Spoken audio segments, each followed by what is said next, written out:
Hey, Solar Keenen here, back with another video on the 5 things you need to watch out for before switching to solar. If you haven't done so already, please go down here and like, comment, and subscribe to my channel. If you have any comments that you would like to leave or you would like some content made for you specifically, definitely go down here below and leave me a comment. That way we can get in touch with each other and I can design the content specifically for you so you guys can watch it on my channel.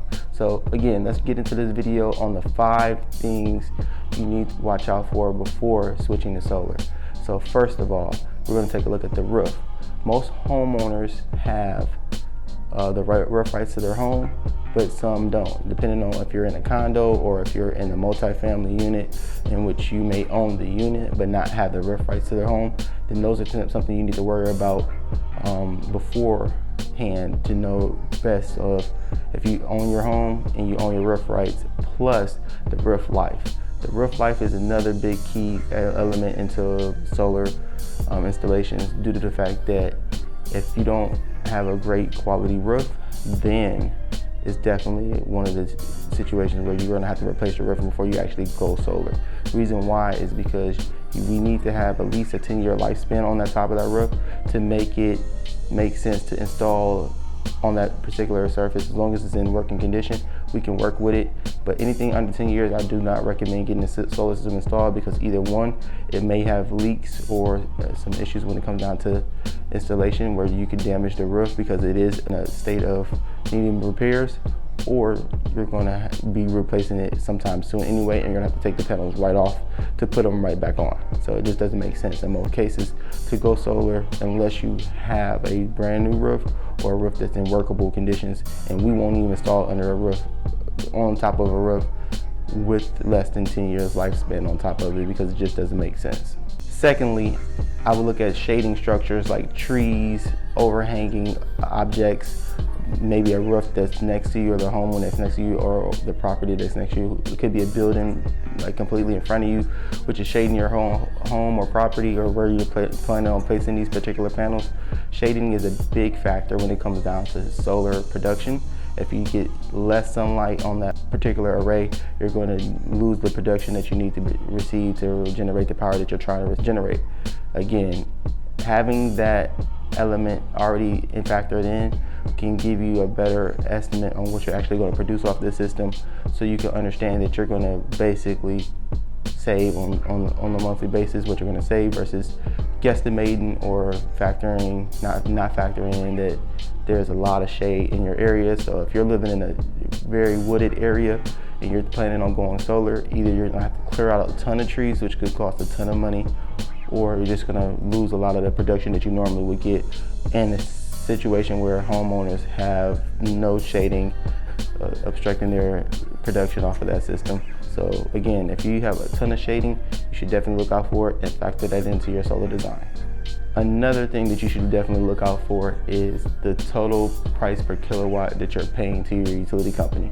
The reason I say this is because most homeowners don't factor in all the costs that are involved when it comes down to generating electricity and also delivering it to your home, while also paying the taxes on that power that you're basically being taxed on.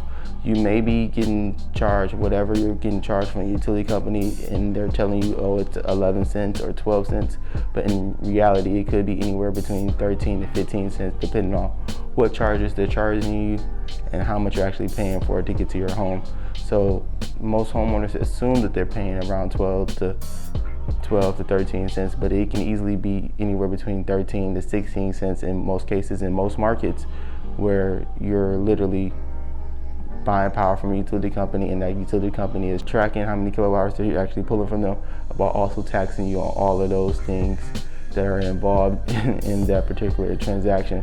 That way you understand what exactly you're paying per kilowatt hour, so you can have a basis to go off of to find out what you should be sold at to make solar make sense for that particular property. Another thing that you should watch out for is going to be the total price per watt that you're buying your system at. What I mean by that is solar is sold by the watt, just like tiles is sold by the square foot. So when you buy a solar system, you're buying it by the wattage. And usually you're gonna pay it anywhere between $2.50 to about $4 with finance fees and everything involved per watt. So if you have a 10 kilowatt system at $4, that's $40,000 that system costs you. If you're financing it, if you really get it paid for in cash, it can cost you $30,000 to get it fully installed if you're paying $3 a watt. This is something that you should know as a homeowner due to the fact that you're making this monthly payment on this system itself. So you want to know exactly what you're paying for the system, and you want to make sure the average of you're paying an average of what's going on in your market. You don't want to be paying too high. You might not want to pay the cheapest due to the fact that those warranties might not cover your usage for that remaining time, or you might be dealing with a company that's just not reputable because they are charging the cheapest price. Just because it's the cheapest doesn't mean it's the best, or just because it's the most expensive doesn't mean it's the best. You buy a system that's functional, that's up to date, that has the equipment that you need at the price that makes the most sense to you as a homeowner. That way you can get exactly what you need and the benefits out of the system without you having to spend a ton of money. And finally, so you understand that you're getting the best bang for your buck, you should always know and watch out for what's the newest equipment on the market at that time. And if you're deciding to go solar today, just make sure that you're getting the newest equipment that's offered by your solar installer at this particular time that they have, because solar is a ever-changing industry. There's new panels coming out practically every 2 months. You're going to see another brand of panel dropping, another higher wattages, higher productions off of those panels. So just at that time of going solar, you'll never miss out, because it's all about producing power. If you decide to go solar and you decide to take the time and actually invest your money into this process, just make sure you're getting the newest panels on the market that makes the most sense for your home. You don't want any panels that were manufactured or produced 3-4 years ago, unless you're going for a super cheap price. If you were looking for production, you want the newest panels on the market.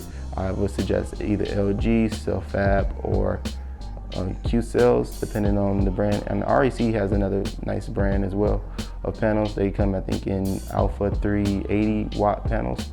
And the LGs that we're using right now are 355s to 370s. And then we also have some 370 watt Cellfab panels that are excellent in production.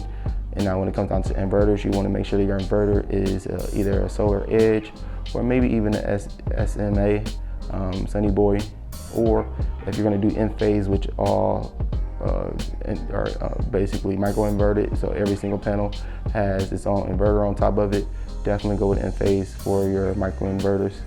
They have a 25-year warranty on them. The Sunny Boy comes with a 10 to 12 year. Solar Edge comes with a 12-year warranty on top of that. All these equipment can be extended to 25 years. Your manufacturer panels usually have a 25-year warranty on them. Some come with a 30-year performance warranty on them, like the Cellfab does. Again, that's all comes with the installation process, and once you understand it, you're pretty much getting exactly what you pay for. When it comes down to solar, you're getting the warranty, you're getting the equipment installed, and everything else comes in as a wrapped bundle. That's one of the reasons why you're paying $3 to $4 per watt to get it installed, to make sure that you're covered over the next 25 years. But if you have any questions or concerns, definitely leave me a comment below. If you like this video, definitely appreciate it. It helped me out and help me reach more people. But also like, share, and comment on this video. Plus, I'm gonna leave my booking link at the bottom if you're interested in learning more about the solar industry and you would like to get a quote from me personally. I'd be more than happy to design your system. I'm able to design it out within the next 15 minutes, show you exactly what the savings will be, and if it actually makes sense to you, I can get you qualified in less than 10 minutes. So give me a call, give me a shout, book me on my booking link. I'm out. Thank you, Solar Ken.